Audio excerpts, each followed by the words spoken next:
Martial Peak Kabanata 5232. Pag-atake sa Haring Lungsod. Sa bahay, umupo ang malakas na babae sa upuan at niyakap ang ngiti sa kanyang mga bisig. Hindi niya mahawakan ang kanyang mga labi, at mayroon siyang isang uri ng pagkawala ng kagalakan. Naramdaman ni Xiao Xiao na medyo kakaiba si A Niyang ngayon, ngunit pagkatapos ng lahat, bata pa siya, at hindi niya naiintindihan ang maraming bagay. Natural, hindi niya alam kung saan kakaiba si A Niyang. Sa sandaling ito, mayroon siyang isang kahon ng pagkain sa harap niya, na siyang ibinigay sa kanya ng ginang sa bundok, at ang kahon ng pagkain ay hindi isang mahalagang bagay. Ang kanyang homemade osmondos cake. Saan ka nakakita ng gayong Katanji tanging mga pastry, huwag mo nang kainin ang mga ito. Kalahati ng osmondos cake sa kahon ng pagkain ay kinakain, at karamihan sa mga ito ay nasa tiyan ni Xiao Xiao. Aniang, may isa ka pang piraso. Kinurot ni Xiao Xiao ang isang piraso ng osmondos cake at inihatid ito sa bibig ng malakas na babae. Nakangiting sabi ng malakas na babae. Hindi na kumakain si Aniang, matamis na yan ren, nakangiti at kinakain ang sarili. Oh, tumugon si Xiao Xiao, dahan-dahan ang kinagat ang matamis na osmondos cake sa kanyang bibig. Sobrang sarap. Ang mga tao ay hindi makapaghintay na lunukan ang kanilang mga dila.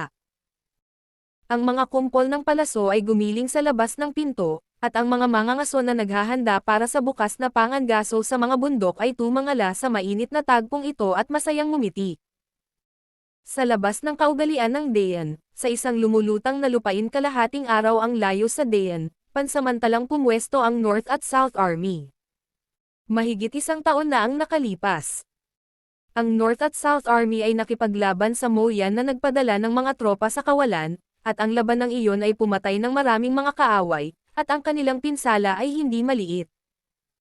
Ang mga taunang sundalo ng Mo Clan ay tatakas patungo sa Dayan Pass, at si Dayan ay mananatili sa Mo Clan upang makayanan ito, at hindi uurong. Makalipas ang mahigit isang taon.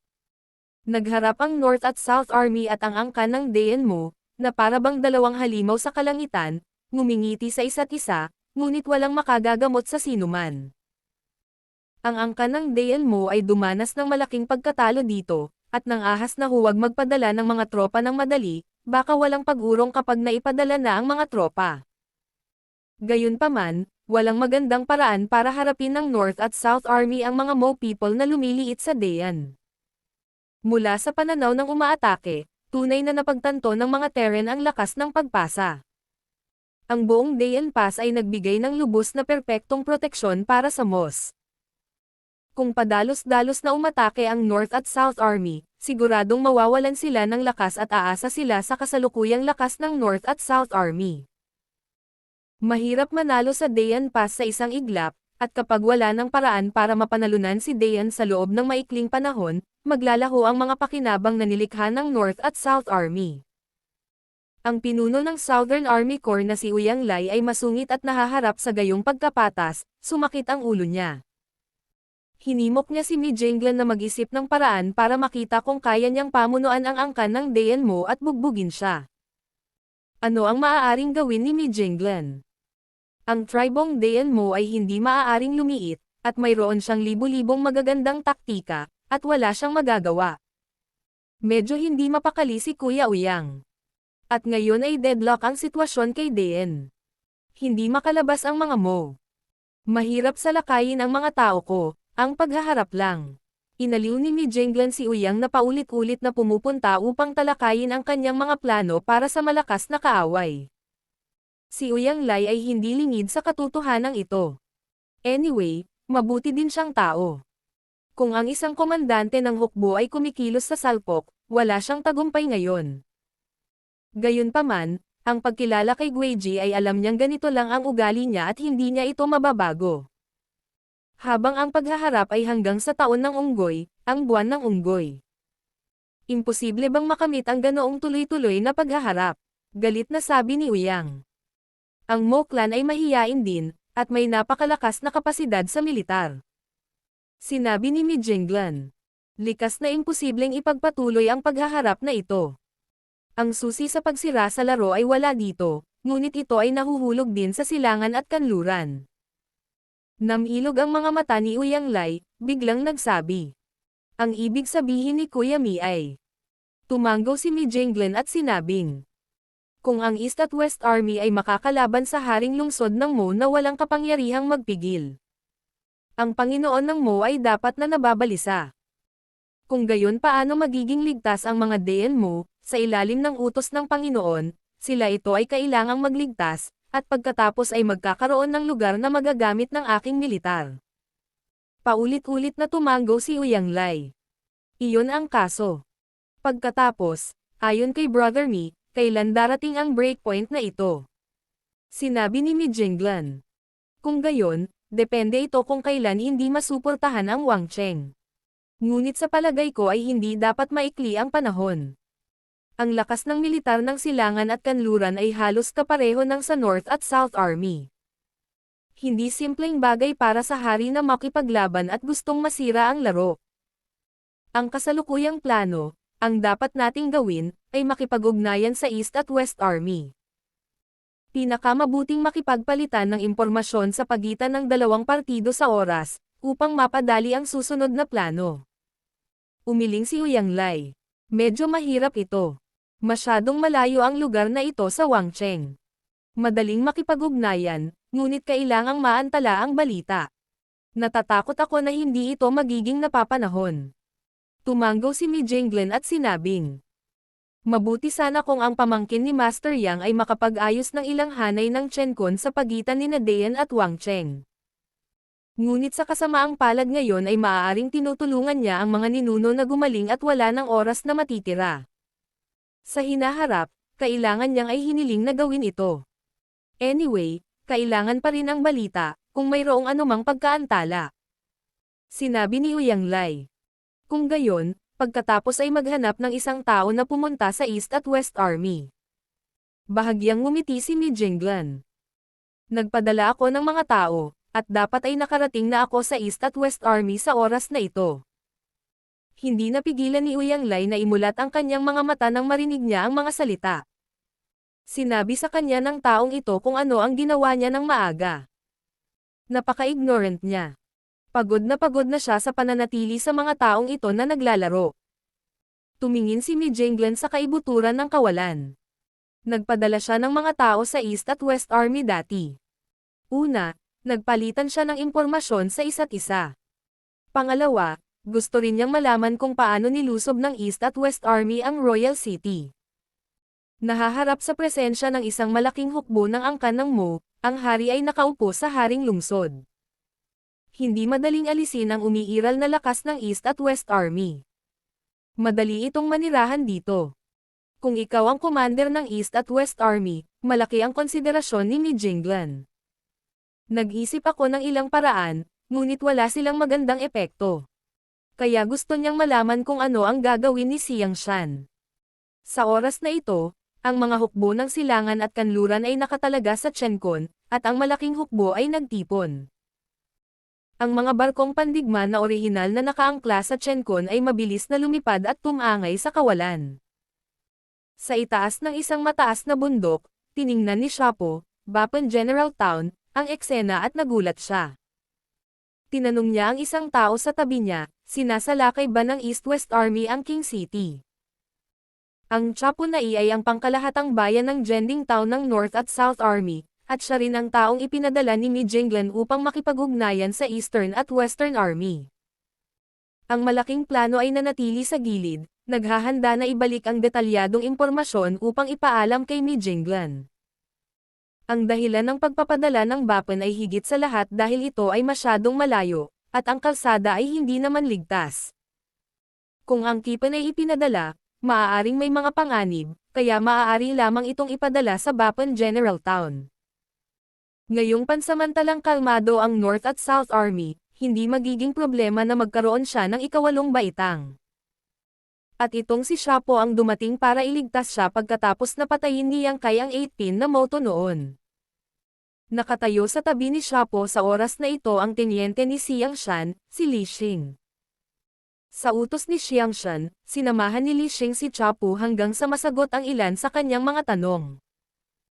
Sa sandaling ito, ang mga tropa ng East at West Army ay pinakikilos, at isang pares ang aatake sa postere ng Mozo King City, hanggat hindi sila bulag. Dahil dito, hindi maiwasang mag-alala si Shapo. Nakita rin niya ang sitwasyon sa panig ng maharlikang lungsod ng Mo. Sa kapangyarihan ng East at West Army, hindi matalinong pilitin ang pag-atake. Kapag naibigay na ang dalawang hukbo, ang East at West Army ay malubhang masasaktan. Bagamat alam niyang hindi magagawa ni Xiang Shan ang ganoong katangahang bagay, hindi niya maiwasang mag-alala. Sa tabi ni Li Xingwen ay nagsabi. Si Uncle Master Cha ay medyo hindi mapakali, sabi ni Master Xiang, manood lang si Master Uncle. Lumingon si Cha Po para tumingin sa kanya at bahagyang ngumiti. Oh, sabi nga ni Brother Xiang. Mukhang ang paglilipat ng militar sa silangan kanluran ay dapat na isang pagkukunwari lang. Ang mga mata ni Li Xing ay lumuluha. Mga talakayan tungkol sa sasakyang panghimpapawid ng militar, ang mga disipulo ay hindi nang ahas na ibunyag. Bagamat buong araw niyang sinundan si Xiangshan, alam niya ang lahat tungkol sa militar, ngunit nang walang utos ni Xiangshan, natatakot siyang itakda ang kanyang tuka sa kanyang kalooban. Hindi siya pinahiya ni Chapo, tumango lang siya. Sabihin mo na, mas inaabangan ko ito, tingnan ko, may mga pakulo si Brother Xiang para harapin ang mga Mo dito. Sandaling natahimik ang dalawa. Ang hukbong silangan kanluran ay napakilos ng napakabilis. Sa ilalim ng utos ng hukbo, ang mga sundalo ng lahat ng mga bayan na nagsanay ng higit sa isang taon ay sumakay sa barko, at sa lalong madaling panahon isang malaking armada ang nagtipon sa kawalan. Mayroong higit sa 2,000 barko, lahat ng mga ito ay marilag. Ang mga pagbabago dito ay natural na nakatago mula sa pagtuklas ng Mo Clan, kaya kung may anomalya sa panig ng hukbo ng Human Clan, ang Mo Clan sa Wangcheng ay malalaman ito. Ang pangunahing tao na nakatayo sa deck ng kanyang gusali at barko, sa kanyang mga mata, ang kanyang mukha ay solemna. Hindi niya alam kung bakit biglang naglagay ng ganoong posisyon ang Terran Army, ngunit sa anumang kaso, ang susunod na labanan ay tila hindi maiiwasan. May utos noon si Haring Shen Shenmian na bantayan laban sa kamatayan. Kung hindi sinalakay ng sangkatauhan ang Haring Lungsod, hindi nila ito aabalahin. Kung maglakas loob silang magkaroon ng pagbabago, natural nilang haharangan ito sa lahat ng paraan. Sa makatuwid, pagkatapos na maramdaman ang mga puwersa ng tao sa panig ng sangkatauhan, ang pagkakasunod-sunod ng Siang Kong ay naihatid, at halos 1,000,000 puwersa ng Mo ay handang lumaban anumang oras. Ngunit hindi nagtagal, natuklasan ni Chong Zhao ang isang kakaibang fenomenon. Ang hukbong Terran ay hindi sumulong patungo sa Wangcheng sa isang tuwid na linya, ngunit gumawa ng isang malaking bilog mula sa kaliwang bahagi na may kaugnayan sa direksyon ng Wangcheng. Dahil dito, napakagulo ni Siang Kong. Ano ang dapat gawin ng mga lahi ng tao? Sa ilalim ng napakalaking bilog sa paligid ng iyong mga talukap, gusto mo bang umatake mula sa likuran ng Haring Lungsod? Nakakatawa, hindi ka ba talaga pwedeng maging bulag? Kung ang sangkatauhan ay maglakas loob na gawin ito, sasabihin nila sa kanila na pumunta at umalis. Naguguluhan din si Shapo, na nanunood, at kapareho ng ideya ni Changkyo, na napakaikot-ikot ng hindi nagtatakip. Wala itong epekto maliban sa pag-aaksaya ng oras. Gayunpaman, hindi na siya muling nagtanong. Dahil ginawa na ito ng mga nakatataas na pinuno ng East at West Army, dapat mayroon silang sariling mga dahilan. Kailangan lang niyang maghintay at makita. Nais malaman ni Mi Jinglen kung paano malulutas ng Eastern at Western Army ang sitwasyon ng King City. Marahil ang labanang ito ang susi. Ang istasyon ng East-West Army ay kalahating araw lamang ang layo mula sa Wangcheng. Sa isang malaking bilog, ang malawak na East at West Fleet ay lumihis na sa kaliwa ng Wangcheng. Sa posisyong ito, hindi na lumihis ang mga tropa ng silangan at kanluran, at sa ilalim ng patnubay ng isang guard-class warship, mabilis na lumapit ang malaking fleet sa King City. Kahanga-hanga tulad ng isang bahaghari.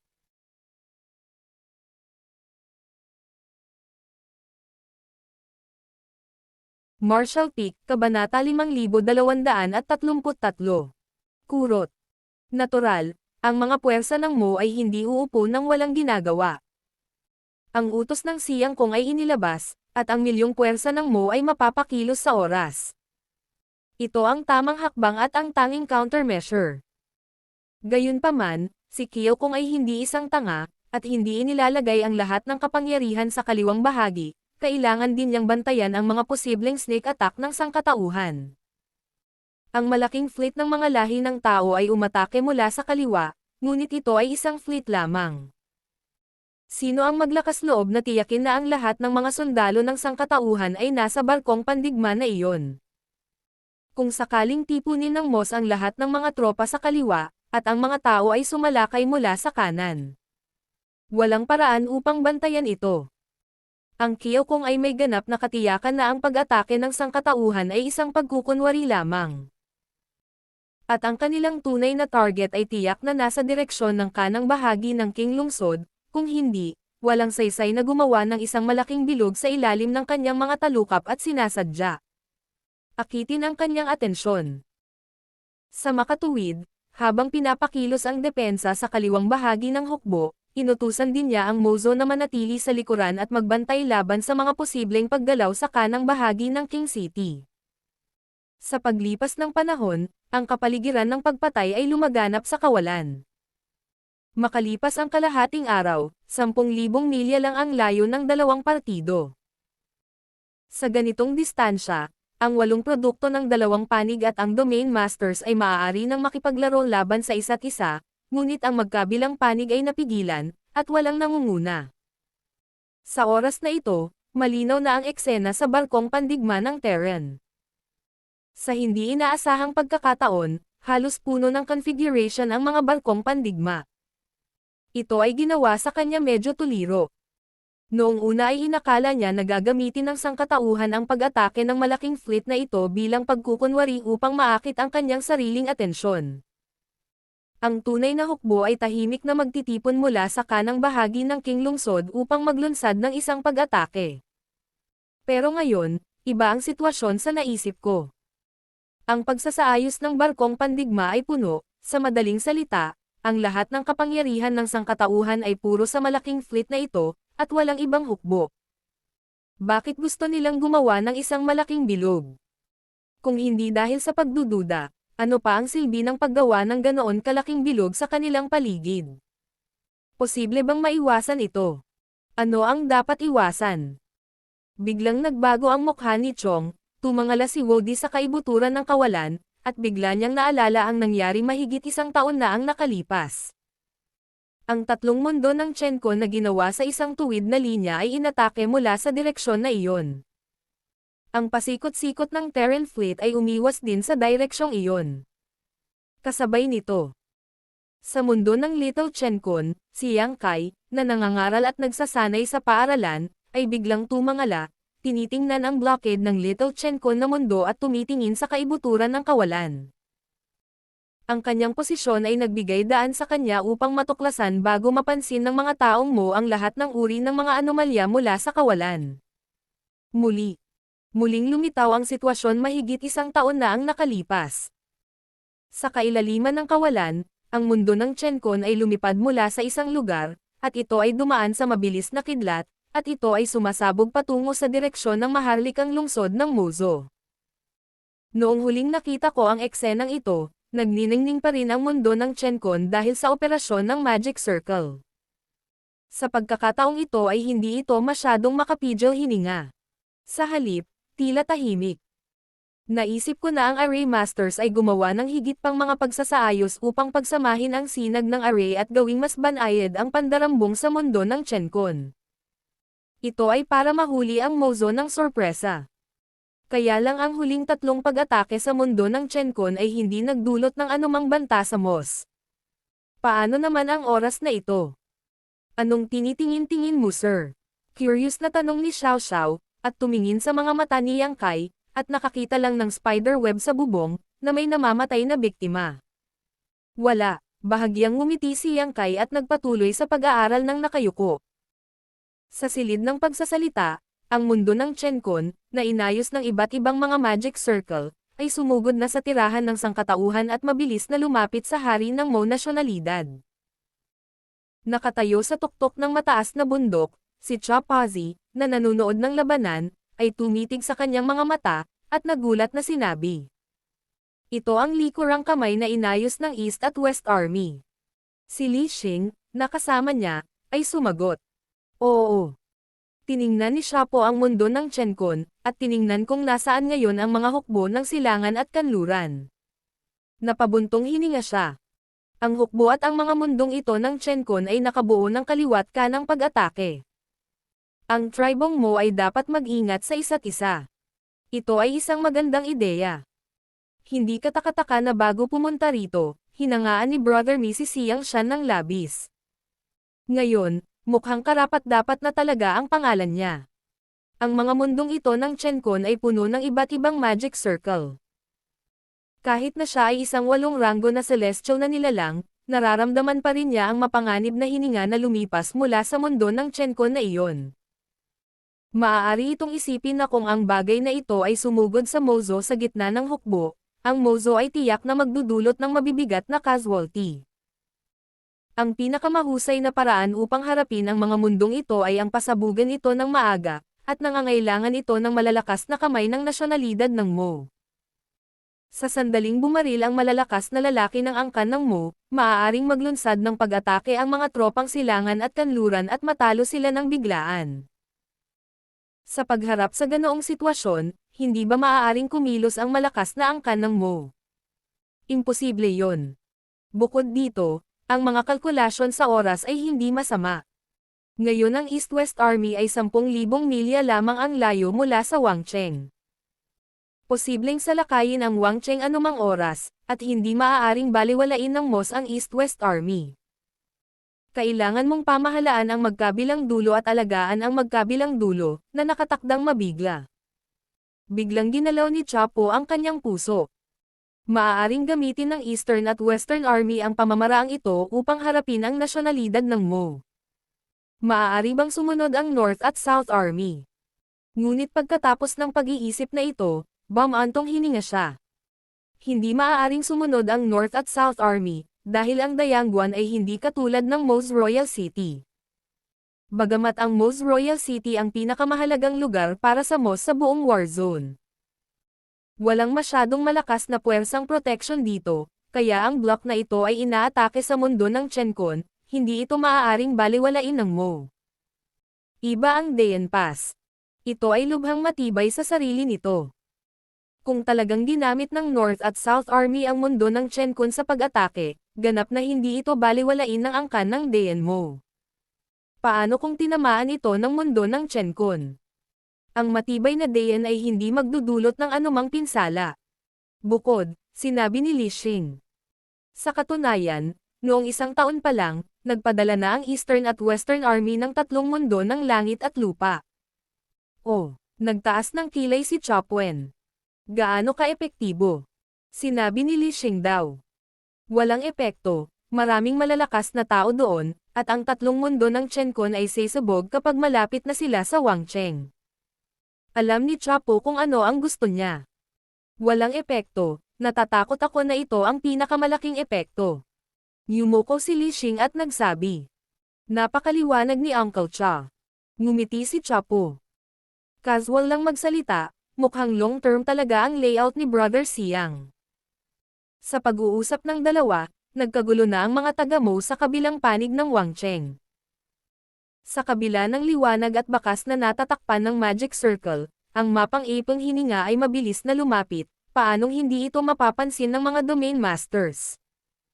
Matapos manood gamit ang kanyang mga mata at mata, nakita niya ang mundo ng Chenkon na agad na tumama sa imperial na lungsod. Hindi tulad noong nakaraan, sa pagkakataong ito ang mga mundo ng Chenkon ay hindi nakaayos sa isang tuwid na linya. 3 na sila basta nakikita lang ng mata. Naniniwala ako na ang tunay na bilang ay tiyak na higit sa 3. Ang master ng Chekong Yu mata ay nahati, isang maliit na malalim na pag-iisip, isang utos ang naihatid. Sa susunod na sandali, mahigit 10 Domain Masters at mahigit 28 gradong moto figure ang pumailang lang sa langit at naghatid sa mundo ng Chenkon. Nakatagpo sila ng katulad na sitwasyon noong nakaraang taon, kaya ang mga taong Mo ay may ilang karanasan sa pagharap sa mga mundong ito. Hanggat ang mga unibersong ito ay sumabog bago sila umabot sa saklaw ng Wangcheng, natural na walang epekto ito sa Wangcheng. Ito na lang ang huling beses na ginawa ng mga taga-Mo ang kanilang makakaya para pigilan ang tatlong mundo. At sa pagkakataong ito ang lakas taon na maaaring ipadala ay 30% lamang ng huling pagkakataon. Walang paraan, ang Terran Fleet ay papalapit pa rin sa maharlikang lungsod, at mayroong maraming mga intensyon na magsimula ng isang digmaan. Imposibleng baliwalain ito ni Tia Oxy. Dapat siyang mag-iwan ng 60% hanggang 70% upang maiwasan ang mga pag-atake ng Terran Army. Upang matiyak na ang Wangcheng ay libre. Ang marahas na pagbabago-bago ng enerhiya ay lumabas. At isang misteryo ng mahiwagang kapangyarihan ang nabuksan, at maraming mga Domain Master, ang 8th grade Motwo, ang nabaligtad ng sila ay bumaril. Matalino din sila, hindi nagpapakalat ng kapangyarihan, ngunit itinutuon ang lahat ng kapangyarihan sa isang lugar, naghahanda na basagin ang unang mundo ng Chenkun mula sa itaas. Ayon sa karanasan sa huling pagkakataon, sa pagkakataong ito ay sapat na ang kanilang pinagsamahan upang pasabog ang mundo ng langit at lupa sa pulbos.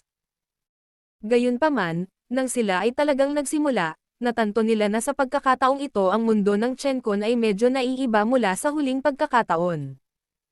Naging mas malakas. Malinaw na ang dahilan ay ang pagbuo ng Human Race Formation Master ay pinalakas. Kaya pagkatapos ng isang round ng pambobomba, kahit na ang mundo ng Chenkun ay napunit, hindi ito sumabog tulad ng inaasahan. Hindi lamang iyon. Nang maghiwalay ang mundo ng langit at lupa. Mula sa pira-pirasong lumulutang na lupain, nagkaroon ng sinag ng makapangyarihang kapangyarihan, at silang lahat ay sumabog sa direksyon ng maharlikang lungsod. Malinaw na ito rin ang epekto ng mga porma sayon na matagal nang inayos. Kapag ang universo ay inaatake, ang mga porma sayon na ito ay gagana ng autonomiya. Hindi ito ang nangyari noong nakaraan. Parehong nahuli ang Domain Master at ang 8 ranggo na Moto. Bagaman sinubukan nilang pigilan ang mga pag-atake, ang mga pira-piraso ng mundo ng langit at lupa ay bumagsak pa rin sa haring lungsod. Pagkatapos ng mga fragment na ito, mayroong mas kumpletong universo. Ang mga Domain Masters ay umungal at inilapat ang kanilang kapangyarihan sa sukdulan. Ang 8th rankang Motwists ay hindi nang ahas na hawakan ang kanilang mga kamay, at iba't ibang mahiwagang misteryo ang ginamit ng lubusan. Nang makita ito, ang mga Panginoong nanatili sa ibaba ay nagwalas at nag-alok ng tulong. Sa loob lamang ng kaunting oras ng tsaa. Ang mundo ng Chenkun ay tumama mula sa kaibuturan ng kawalan ay naging malinis, ngunit ang nagpawis sa lahat ng Mozo ay mayroong kasing dami ng 10 mundo ng Chenkun sa pagkakataong ito. Higit sa 3 beses higit sa isang taon na ang nakalipas. Kahit na ang 10 mundo ng Chenkun ay sumabog, ang krisis ay hindi ganap na naalis.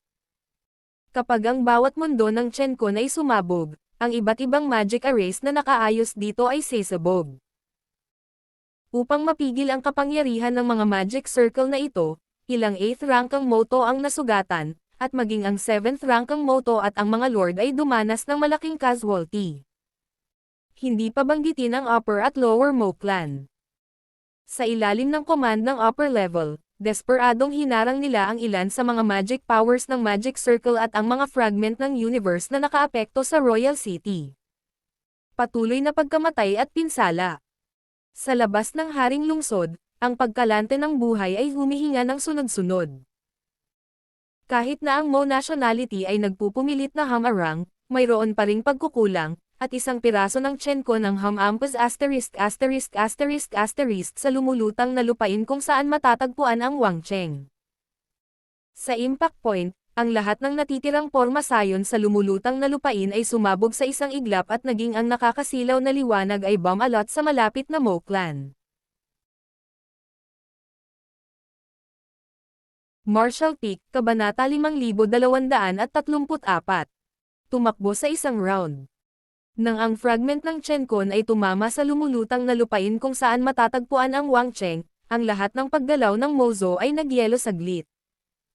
Mahigpit na nagbabantay laban sa pagsalakay ng sangkatauhan, ang nakaupong Panginoon ng higanteng uwak ay kinukumbelsyon. Bakas sa mukha ng bawat mo. Hindi sila natatakot na masira ang lumulutang na lupain kung saan matatagpuan ang King City. Bagamat hindi maliit ang masa ng Chencon debris na tumama sa lumulutang na lupain, dahil maraming pagharang at pambobomba ng Mozo noon, hindi ito magdudulot ng labis na pinsala sa King City. Ang kinatatakutan nila ay hindi ang pagsabog ng magic circle sa mga labi, kung lalamunan nila ang buhay ng libo-libong tribo ng Mo. Ang kinatatakutan nila ay ang epekto ng gayong mga pagkabigla. Sa panahon na ang lahat ng tribo ng Mo ay natakot, sa antas ng Haring Mo Nest, isang inaantok ang mabilis na gigising. Iyan ang kalooban ng hari. Sa wakas ay nabalisa ang hari ng Shenmian. Ang kahangahangang iyon ay wawakasan sa buong lumulutang na lupain at sa lahat ng puwersa ng nasyonalidad ng Mo.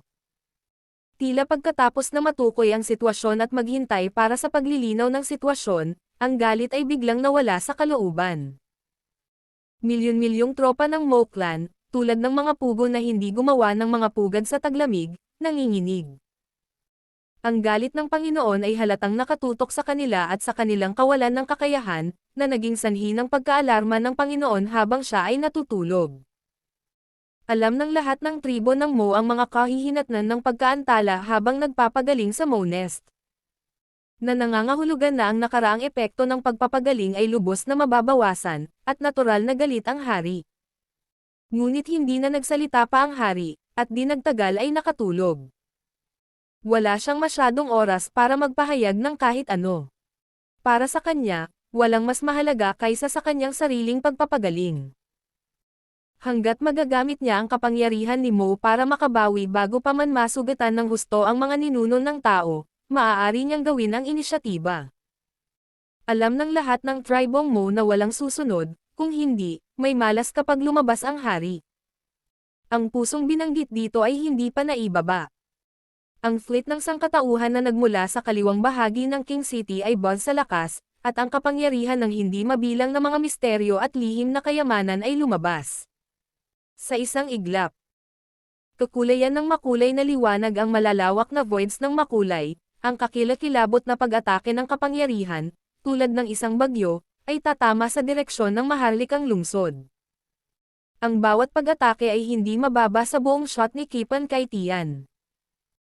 Ang mga pormasayon at sikreto sa mga barkong pandigma ng Terran ay orihinal na idinisenyo para sa mga mandirigmang Terran na magkaroon ng kapangyarihan na higit sa kanilang sariling lakas. Ang mga pag-atake mula sa mga barkong pandigma ay nasa ikapitong ranggo din. Kabilang sa mga ito, mayroong maraming mga mahiwagang sining at mahiwagang sining na ipinakita ng isang malaking bilang ng mga pangkalahatang bayan ng Bapan.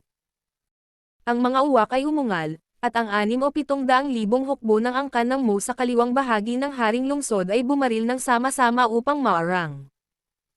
Bagamat ang bilang ay higit sa 20 beses na mas malaki kaysa sa lahi ng tao, sinubukan ng hukbo ng Mo ang kanilang makakaya at hindi pa rin mapigilan ang lahat ng pag-atake. Ang sinag ng liwanag ay sumikat sa siksik na hukbo ng nasyonalidad ng Mo, at ang kapangyarihang nakapaloob sa liwanag ay sumabog, na umani ng buhay ng nasyonalidad ng Mo. Bago ang depensa ay nasa kanang bahagi ng King City, maraming domain masters at 8-rankang Moto na responsable sa pagharang sa mundo ng Chencon ang nakakita sa eksena at nagligtas.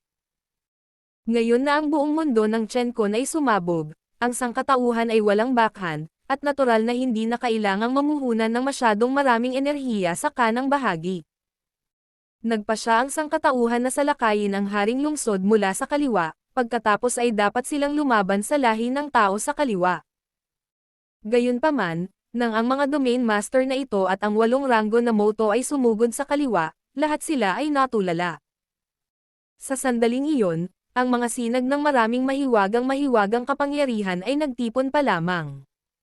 Sa larangan ng pangitain, ang fleet ng sangkatauhan na lumalapit na sa 5 milyong milya ng lungsod ng Wangcheng ay ginamit na ang liwanag ng pag-ataking iyon upang takpan ito at umatras ng 10 milyong milya ang layo.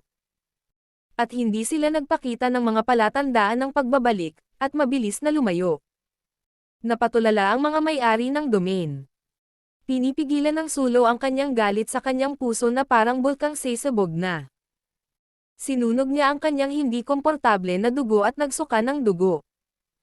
Bagamat hindi siya nasisiyahan, natatanaw na lamang niya ang fleet ng sangkatauhan na papalayo, nang ahas na huwag ituloy ang anumang pagtugis. Ha ha ha ha. Ang tuktok ng bundok, si Chapo, na nagprint ng sitwasyon sa kanyang mga mata, ay tumawa ng malakas, at halos tumulo ang mga luha kapag siya ay tumawa. Ang katotohanan ay ang katotohanan, ang katotohanan ay ang katotohanan, ang isang kalaban tulad ni Brother Siang ay sadyang kakilakilabot. Sinuri niya ito mula sa pananaw ng nasyonalidad ng Mo. Not to mention the Mo clan, siya yon. Akala ko noon, dapat gamitin ng mga hukbong silangan at kanluranin ang resulta ng pambobomba sa mundo para maglunsad ng pag-atake sa King City. Pagkatapos ng lahat, ito ay talagang isang magandang pagkakataon. Ang pananatili sa kanang bahagi, ang Terran ay talagang gustong maglunsad ng isang opens iba at tiyak na makaka-score ng isang disenteng record. At nagbukas na ang napakalaking fleet na iyon, at lahat ng mga sundalo ay handang lumaban sa Moss. Ngunit walang inaasahan na ang paksayon ng East at West Army ay isang bluff lamang, malakas ang kulog, at ang mga patak ng ulan ay halos 5 milyong milya mula sa Wangcheng. Matapos tamaan ang lumot, tumakbo sila palayo. Tumakbo. Kung hindi niya ito nakita ng sarili niyang mga mata, hindi makapaniwala si Chapo. Ang eksenang ito ay tila isang hukbo ng tao na tumatakbo sa pintuan ng Mo clan, sinampal ng malakas ang Mo clan, at naglalakad habang ang Mo clan ay hindi tumutugon. Ang Mo clan ay hindi makakagawa ng anumang counterattack. Natatakot ako na baka masuffocate ako hanggang mamatay. Kapag nakatagpo ng ganoong bagay, maaaring hindi nagamaan ang pakiramdam ng mga domain masters ng Mo clan. Ngunit kailangan kong sabihin na ang hindi inaasahang desisyon na ito ay lubhang matalino. Siyempre, kung talagang inatake ng Terran Fleet ang Wangcheng, tiyak na hindi sila mawawalan ng pera, at makakakuha sila ng magandang record sa maikling panahon bago umatras. Ngunit sa ganitong paraan, tiyak na magkakaroon ng mga casualty sa sangkatauhan, at ang sitwasyon ng labanan ay mabilis na nagbabago. Kapag ang oras ay pinahaba, ang mga pakinabang na dala ng nakaraang Chenkun World Bombardment ay magiging mas maliit at mas maliit. Gayunpaman, ang Mo clan ay may halos 1 milyong tropa. 30 o 40 domain masters. 2 o 3 beses sa ikawalong ranggo na moto, hindi mahalaga kung ito ay high-end combat power o bottom power, ito ay dapat na mas malakas kaysa sa sangkatauhan. Ang pag-withdraw pagkatapos ng isang round, maaari mong ganap na maiwasan ang iyong sariling mga pagkalugi sa ilalim ng premise ng mga nadagdag. Sa pagkakataong ito, mali ang pag-atake ng Terran Army, at totoo ang pag-atake sa mundo, ngunit paano naman ang susunod? Sa susunod, hanggat may sapat na oras at mapagkukunan.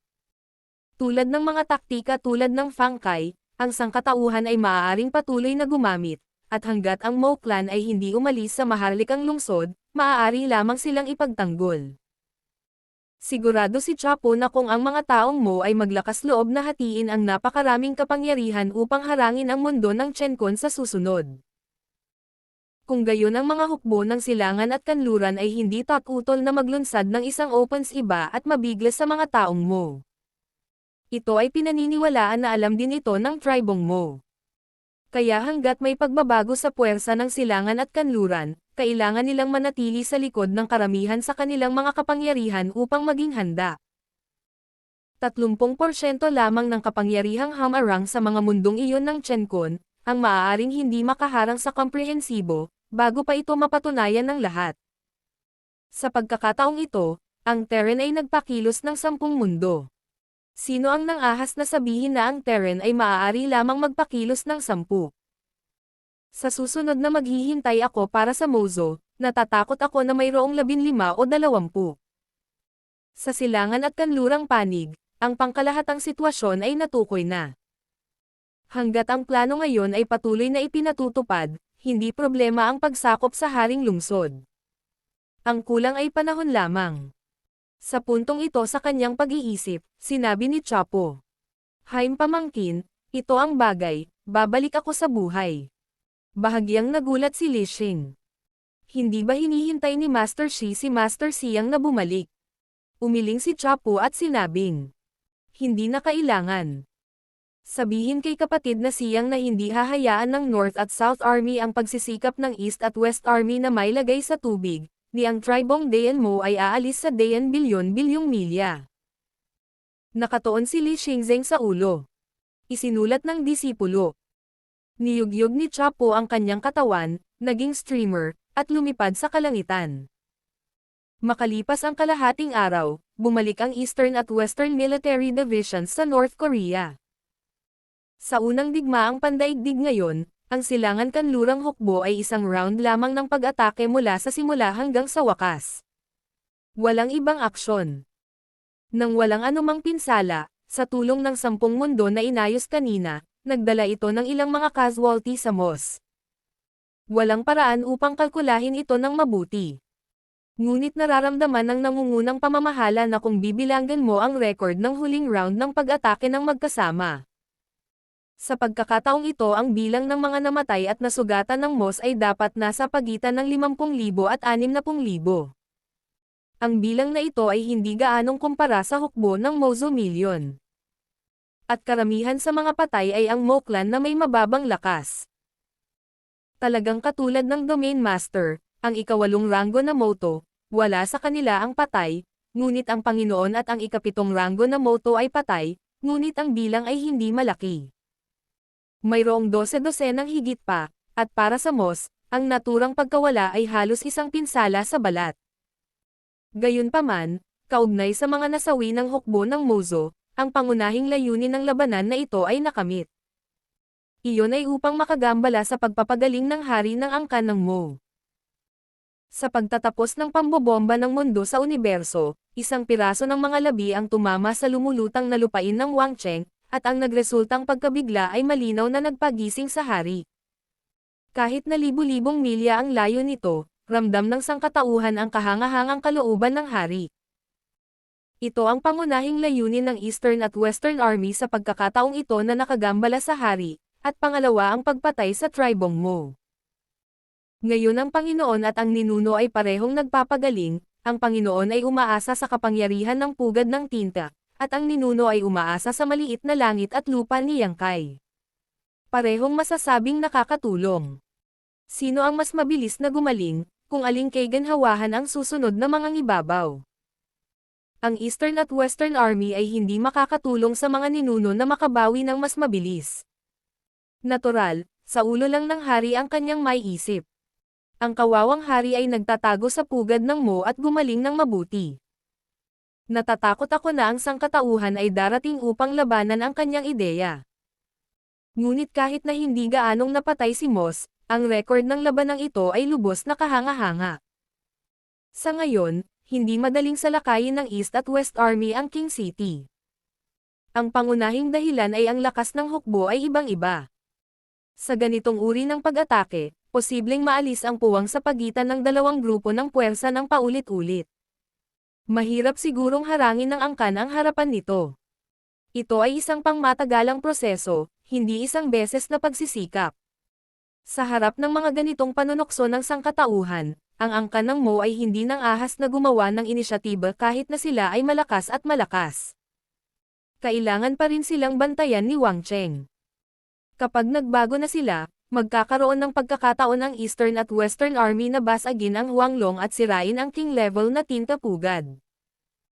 Kaya't kahit na pagkatapos nito, makikita ng mga taga-Mo ang plano ng sangkatauhan, at walang paraan upang malutas ito. Ang maharlikang lungsod ng Mo ay parang isang lubad, na nagtatali sa milyon-milyong hukbo ni Mo sa lugar, na ginagawang madali silang hindi makagalaw. Sa harap ng iba't ibang paraan ng sangkatauhan, hindi sila maaaring gumawa ng inisyatiba upang umatake at maaari lamang ipagtanggol ang pasibo. Kunin ang ilong.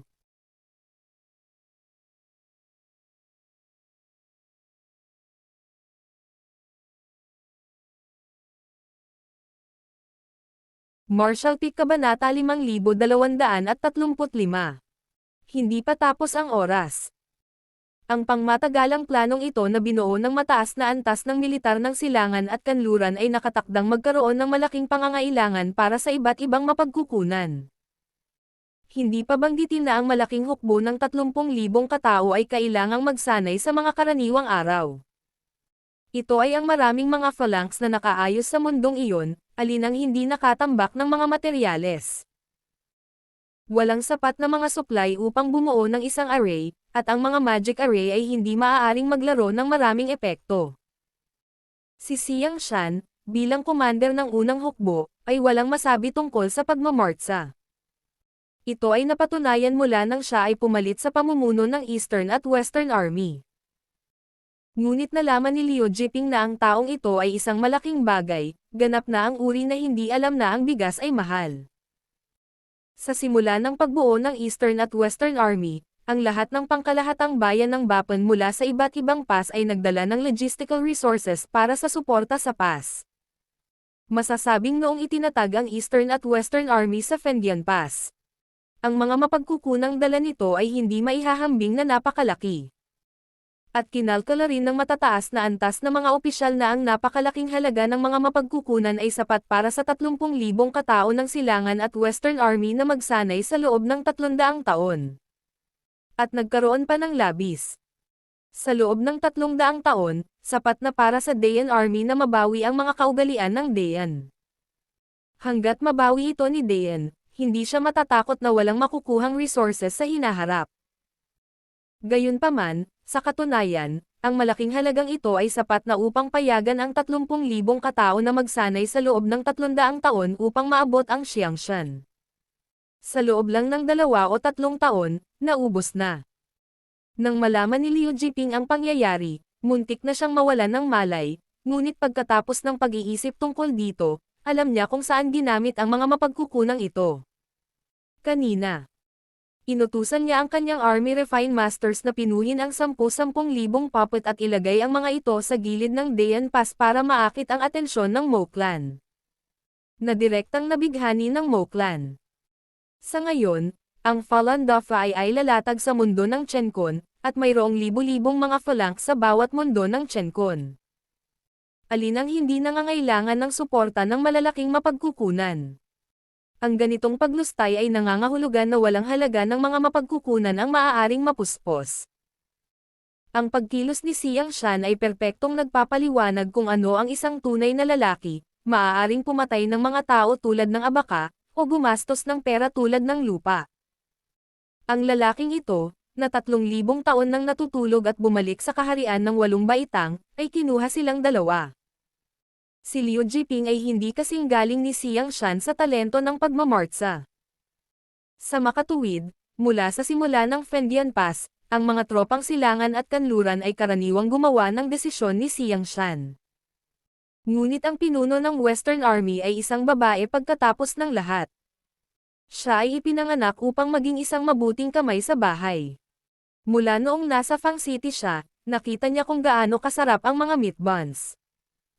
Kaya inaako na ni Liu Jiping ang responsibilidad na hawakan ang kapangyarihang pinansyal ng East at West Army sa kanyang mga kamay.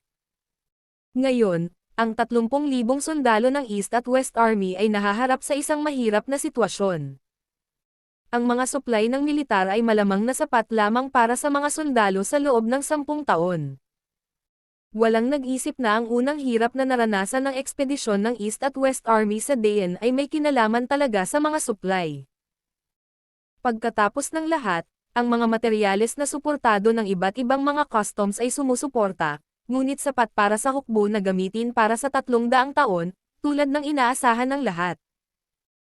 Inaasahan na ang Eastern at Western Army ay maaaring makatagpo ng iba't ibang mga paghihirap, ngunit walang posibilidad ng kakulangan ng mga materyales. Kung walang materyales, maaapektuhan ang pagsasanay ng mga sundalo.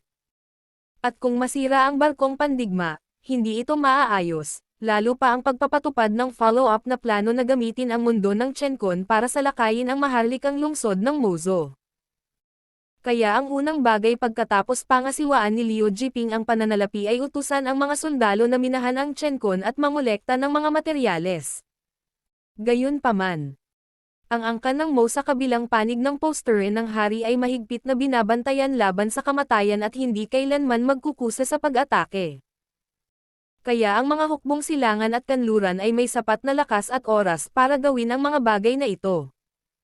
Ang mga supply sa pagmimina ay hindi mahirap para sa sangkatauhan. Una, maghanap ng angkop na target na Chenkon sa walang laman. At pagkatapos ay gamitin ang Void Yin at Yang na salamin upang ilipat ang mga napiling universo sa paligid ng istasyon, at natural na madali itong mamimina. Ang 30,000 East at West Army ng Dayan Army, kahit na sila ay magpalitan ng pagmimina, ay maaaring magpakilos ng 10,000 tao sa isang pagkakataon, na kung saan ay lubhang mahusay.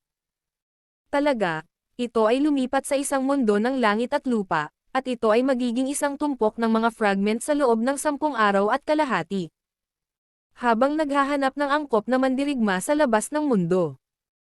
Maaari mo ring bigyang pansin ang pag-iiwan ng ilang angkop na mundo para magamit bilang props para sa susunod na pag-atake sa King City, na maaaring ilarawan bilang 2 ibon na may isang bato. Sa makatuwid. Kapag tinitingnan ni Yang Kai ang hitsura ng sarili niyang maliit na Chenkon Dynasty, makikita niya ang mga pira-piraso at sirang mundo ng Chenkon na mina sa kawalan, at ang mga abalang tao sa mga mundong iyon. 10 taon na ang nakalipas mula nang tumira siya sa village na ito sa paanan ng bundok. 10 taon ang daloy ng oras sa isang maliit na universo, at kung ito ay ilalagay sa labas, ito ay higit sa 2 taon.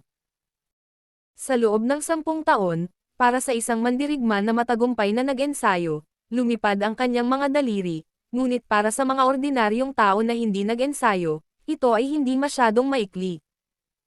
Siyempre, ang langit at lupa ni Yang Kai ay napakayaman sa espiritu, at ang kapaligiran ng pamumuhay ay napakahusay. Kahit na ang mga ordinaryong tao ay maaaring mabuhay ng maraming siglo, at ang ilang mga bituin sa kaarawan ay maaari pang mabuhay ng hanggang 150. Ngunit para sa mag-asawang Orion, ang buhay ay umabot sa gitna. Sa pagdating ni Xiao Xiao, wala silang mga anak at walang mga anak sa ilalim ng kanilang mga tuhod at tinatamasa nila ang kagalakan ng mundo. Ibinuhos ng mag-asawa ang halos lahat ng kanilang pagmamahal sa anak na ito. Si Xiao Xiao ay walang alinlangan na napakatalino. Maiintindihan niya ang lahat anuman ang mangyari. Kahit na siya ay nag-aaral sa paaralan, siya ay palaging makakakuha ng papuri mula sa kanyang asawa. Napakabait din niya, at sa murang edad ay natuto siyang tumulong kay Niyang sa gawaing bahay at sumunod kay Adi sa kabundukan upang manghuli. Walang panghihinayang sa mag-asawang Orion na magkaroon ng ganoong anak sa buhay. Gayunpaman, medyo nag-aalala ang mag-asawa na si Shu ang ugat ng sakit sa taong iyon, at ngumiti ang dalaga at hindi tumangkad. Nang matagpuan siya sa isang kubo sa bundok, tumingin siya sa paligid ng 3 o 4 na taong gulang. Ngayong lumipas na ang 10 taon, parang halos wala na siyang pagbabago, at wala na ring teenager. Ito ang dahilan kung bakit ang mag-asawang Orion ay humingi ng awa sa langit habang nagpapasalamat sa Diyos para sa kanilang mga regalo. At nagsusumamo sa Diyos na parusahan ang Diyos, kahit na nahuhulog sila sa kanila, nais lamang nilang lumaki na may ngiti. It's just that ang pagmamakaawa ng mag-asawa ay tiyak na walang epekto. Sa madaling salita, hindi pa dumating ang oras. Ang iba ay hindi alam kung ano ang katawan, ngunit naiintindihan ito ni Yang Kai. Medyo kakaiba ang pagpapagaling ng ninuno sa pagkakataong ito. Hindi lamang niya tinatakan ang kanyang memorya, ngunit likas niyang pinigilan ang kanyang sarili na takpan ang kanyang mga bakas. Ngayon ay tila sinasadya niyang sumanib sa pulang alikabok na ito na may taglay na pagkakakilanlan. Ang mga anak ng mag-asawang Orion ang kanyang kasalukuyang pagkakakilanlan. Ang dahilan kung bakit walang pagbabago sa loob ng 10 taon, malabo na espekulasyon ni Yang Kai na may kaugnayan ito sa pinsalang natamo ng ninuno. Bago bumuti ang pinsala, hindi na siya magbabago. Sa madaling salita, kung ang ninuno ay nagsimulang lumaki isang araw, ito ang pinakahalatang senyales na ang kanyang pinsala ay nagsimulang bumuti. Nakakalungkot na si Yang Kai ay lihim ding nag-inspeksyon sa katawan ng ninuno, at wala siyang nakitang anumang bakas ng mga pinsala. Tila ang lahat ng mga pinsala ay pinigilan ng mga ninuno. Ang ganitong bagay ay hindi minamadali. Ang ninuno at ang Panginoon ay dapat na naging lahat sa isang labanan. Ang pinsala ay hindi madali, at ang paglilinang ay tiyak na magtatagal. Maliit na nayon sa bundok, may 100 kabahayan, lahat sila ay mangangaso, may simpleng puso, at ang magkapitbahay ay nagtutulungan din. Gayunpaman, sa mundo ng pulang alikabok, ito ay kailangang-kailangan sa pag-atsara at nanggigitata. Pagkatapos ng lahat, ang pagbubukod kay Xiao Xiao ay nagdudulot ng gulo. Matagal na itong alam ni Yang Kai, ngunit hindi niya ito pinansin. Kinailangan ng ninuno na hugasan at pagalingin ang mga sugat sa pulang alikabok, at ang makatagpo ng mas karaniwang mga bagay ay makikinabang sa kanya. Sa elementarya, mahigit 100 bata pa rin. Ang mga bata ay lumaki sa mga unang taon. Hindi na sila nag-aaral dito. Karamihan sa kanila ay bumalik sa kanilang mga tahanan upang tumulong. Ngayon, ang mga 12 ito ay mga bagong dating. Si Xiao Xiao ay nasa loob pa rin ito. Kung titingnan ang kanyang hitsura mag-isa, wala siyang pinagkaiba sa ibang mga bata, ngunit sa mahigit 10 taon ng secular na buhay, mayroon na siyang estilo at pag-iisip na dapat taglayin ng mga teenager. Kaya ngayon parang deputy na siya ng asawa. Kapag tamad ang asawa, responsibilidad niyang turuan ang mga bata na magbasa at matuto ng Chinese character. Tuwing umaga ay darating siya upang tumulong sa loob ng 1 oras, at pagkatapos ay sasama siya sa pangangaso kasama si tatay. Hawak ang libro sa kanyang kamay. Tinuturuan ang mga bata na magbasa. Ibinaling ang kanyang ulo at tumingin sa kanya at humiga sa upuan, tinakpan ang mukha ng libro, at natulog pabalik sa Ginoo, buntong hininga na may mga lumang ngiti. Masyadong tamad si Mr., hinahangaan pa siya nito noong bata pa siya, higit sa lahat ay paminsan-minsan ay papalitan siya ng kanyang asawa ng masasarap na bagay. Ngayong humahaba na ang mga taon, sa wakas ay natuklasan ko na ang tunay na mukha ng aking asawa. Biglang lumabo ang liwanag sa labas ng pinto, at biglang huminto ang pagbabasa ng mga bata, at napangiti sila at nakitang may 2 taong nakatayo sa pintuan. Ang isa sa kanila ay kumunot ang kanyang maliit na kilay, at bakas ng pagkasuklam ang lumitaw sa kanyang mukha. Kung wala siya, ito ay isang mangangaso sa isa pang nayon 30 milya ang layo. Ilang beses nilang nakilala ni AD ang lalaking ito sa bundok. Ang huli kong nakatagpo ay ilang araw na ang nakakaraan. Pareho silang naghabol sa biktima. Ngunit mabilis silang ngumiti, at pinaputukan ng isang palaso ang biktima, ngunit ang taong ito ay nagsabi na ang biktima ay una niyang natuklasan, at sa wakas ay pinilit siya ni tatay. Hatiin ito sa kalahati. Ito ang naging dahilan para sumuko siya. Ang isang katulad na sitwasyon ay nangyari ng higit sa 1 beses, at ang iba pang mga mangangaso sa nayon ay nakatagpo nito. Kung sila ay mga ordinaryong tao, na may ugali ng Orion, hindi sila kailanman magkokompromiso.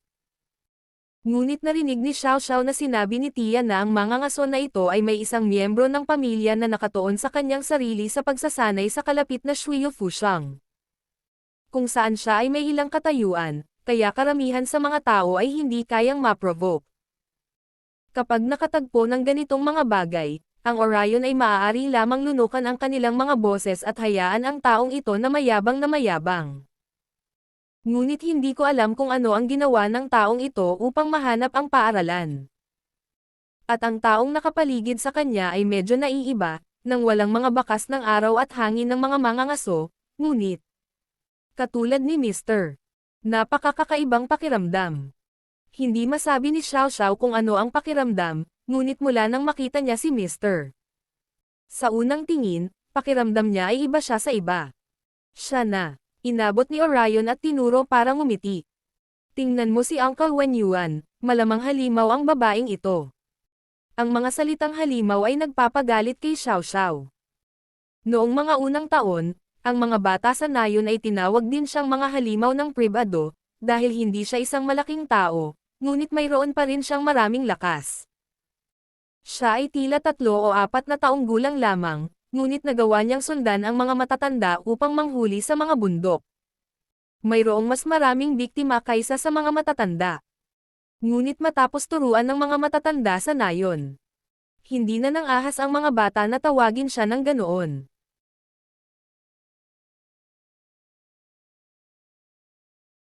Marshall Peak Kabanata 5236.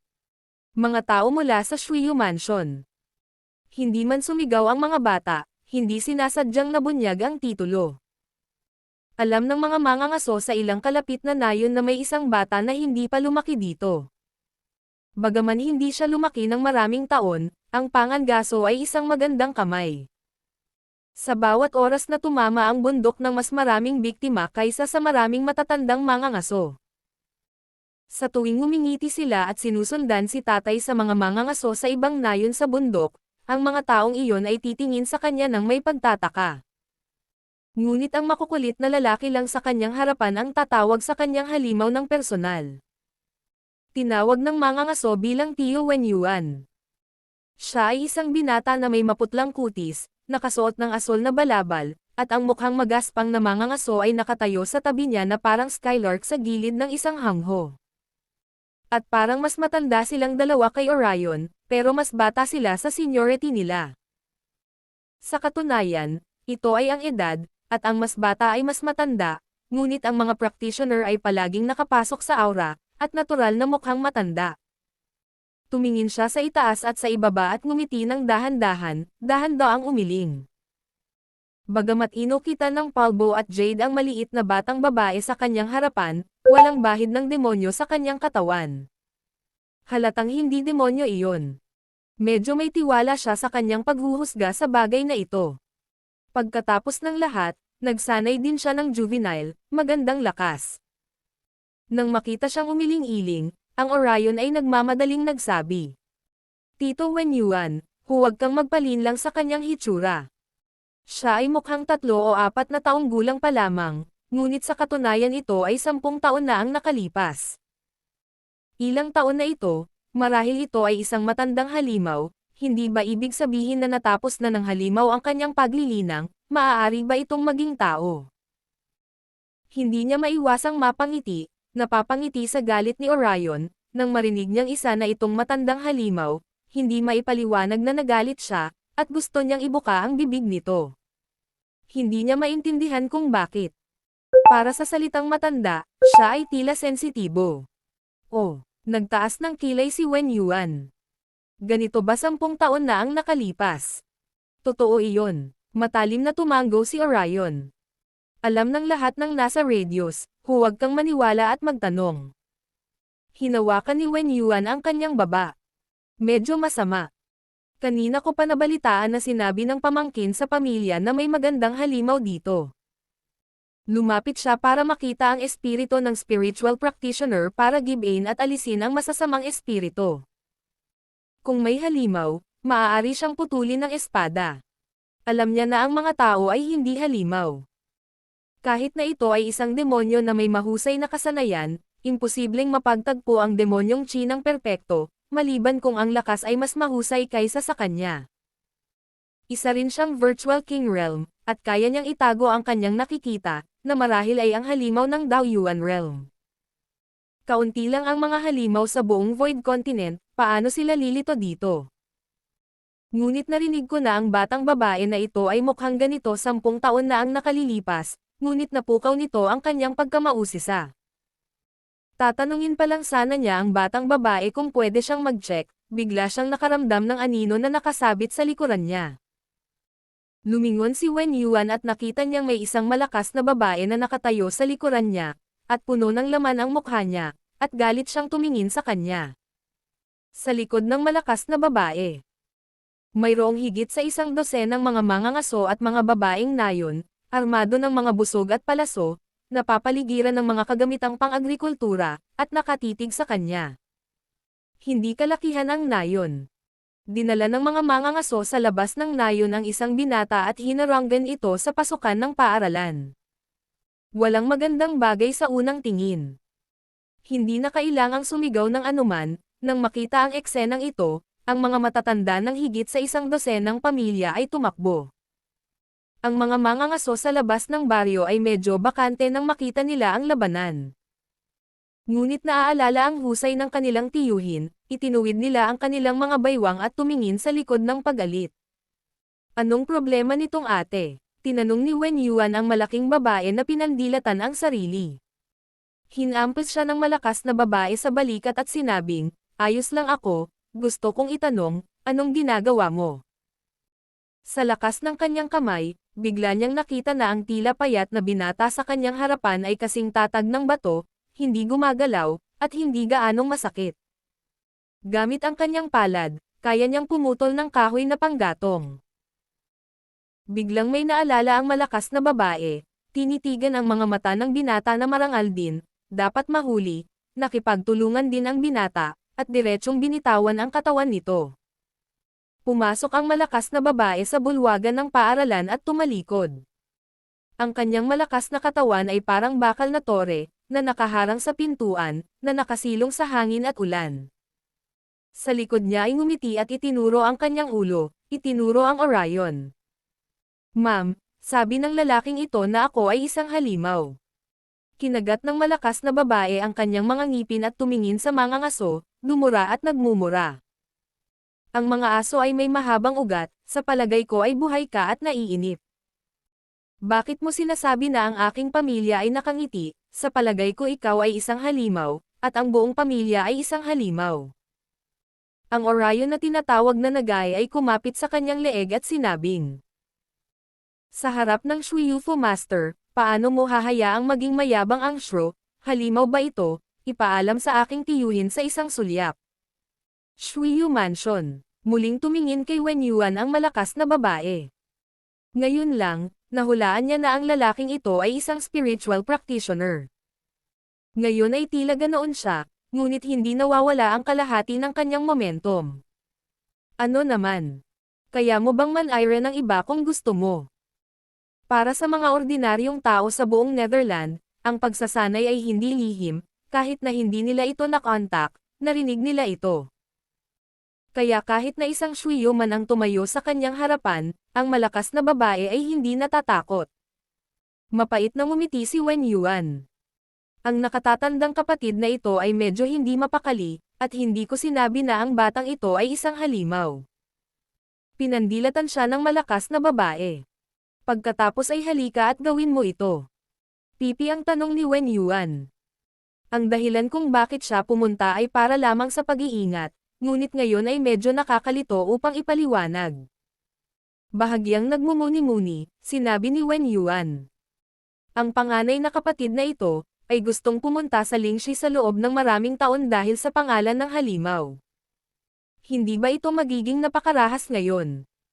Ang isa ay ang diakono ng Shuiyufu, bagamat ang kanyang status ay hindi gaanong sa Fufo.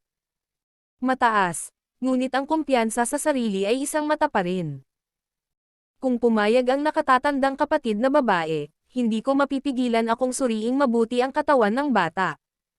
Naniniwala ako na ang batang ito ay hindi isang halimaw. Sa pagsasabi nito sa pamamagitan ng aking bibig, maaari itong ituring na may ilang epekto. Ano sa palagay mo? Ang malakas na babae ay orihinal na nakatitig kay na Wen Yuan, nakikinig sa kanya sa sandaling ito, ang ekspresyon ay hindi maiwasang mapawi ng husto. Sa anumang kaso, ang mga tao sa pagsasanay na ito ay hindi nang aapi sa iba, ngunit sila ay napakamapait sa puso at masasabing isang napakamakatwirang tao. Kung ang iba ay masungit, ang malakas na babae ay hindi kailanman magkokompromiso. Gaya nga ng sabi ng iba, hindi raw magandang lagyan ng mukha ang malakas na babae. Umiling lang at sinabing, si Xiao Xiao ay hindi isang halimaw, pinalaki ko siya sa loob ng 10 taon, ito ay napakalinaw, hindi na kailangang suriin ng ibang tao. Paano kung ito ay isang halimaw? Iyon pa rin ang kanyang puso, at walang sino man ang maaaring mabuli ng iba. Ayaw niya. Katatapos lang niyang magsalita. Ngumiti siya at hinayla ang damit niya. Tumangala siya sa kanyang maliit na mukha at sinabing, Niyang, gusto kong suriin. Ang malakas na babae ay tumingin sa kanya, tumingkayad, at magiliw na sinabi. Bakit mo gustong suriin? Si Xiao Xiao ang pinakamahusay at pinakamahusay. Ano ang ginagawa ng tseke na ito? Lumingon si Xiao Xiao at tumingin kay Wen Yuan at sinabing, kung hindi ako halimaw, ano ang gagawin mo kung may tumawag sa akin ng ganito pagkatapos mong suriin? Sinabi ni Wen Yuanzheng. Ang isang tiyak na salita ay sapat na upang matukoy ang opinyon ng publiko.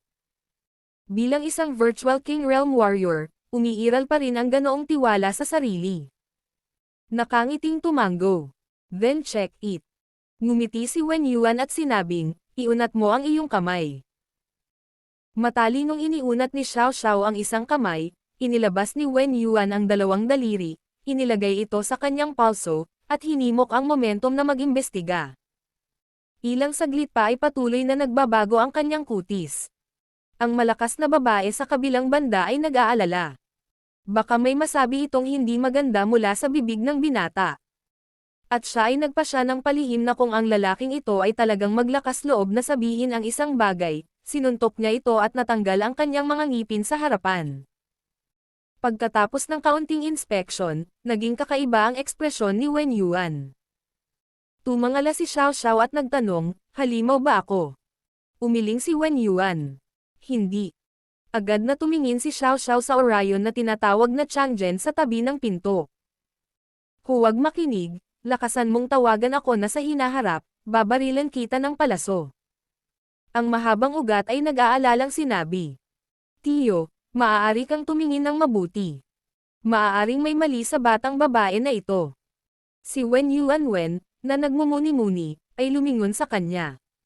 Sinabi ko na hindi siya isang halimaw, natural na hindi siya isang halimaw, kaya't huwag punahin ang iba na tulad nito sa hinaharap. Walang ideya si Changzhen na ang katulong na inimbitahan niya ay may kinikilingan sa iba. At siya ay napaka-awkward at nahihiya sa sandaling ito, ngunit si Wen Yuan ay hindi lamang ang kanyang nakatatanda kundi isa ring practitioner, at hindi pa rin siya ng ahas na makinig. Nakahinga ng maluwag ang malakas na babae at ang mangangaso sa labas ng pinto. Ano ang iyong pangalan, batang babae? Nagkatinginan sina Wen Yuan at Yan Yu nang nakangiti. Sinabi ni Xiao Xiao. Pinangalanan akong Xiao Xiao ni Aniang. Smile. Bahagyang tumango si Wen Yuan. Sa oras na ito, biglang sinabi ng malakas na babae. Itong Ginoo, isa kang practitioner, nakikita mo kung ano ang mali sa katawan ni Xiao Xiao. Bakit hindi ka pa lumaki nitong mga taon? Tinanong din niya si Kai Langchong na itanong ito. Sinabi lamang ni Kai Langchong na ito ang ugat ng malubhang karamdaman kapag siya ay nakangiti, at walang gamot na makakapagpagaling dito. Si Wen Yuan, bilang isang practitioner, ay maaaring magkaroon ng anumang paraan. Nag-isip si Wen Yuan. Walang masama sa katawan.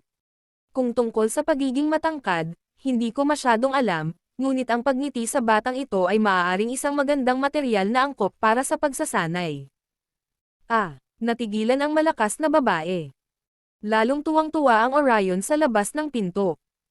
Siya ay nagkaroon ng mga pangarap ng espiritual na pagsasanay noong siya ay bata pa, at siya ay lumahok din sa pagpupulong ng apprentice ng Shuyu Mansion. Sa kasamaang palad, nabigo siyang makapasa sa antas at natanggal.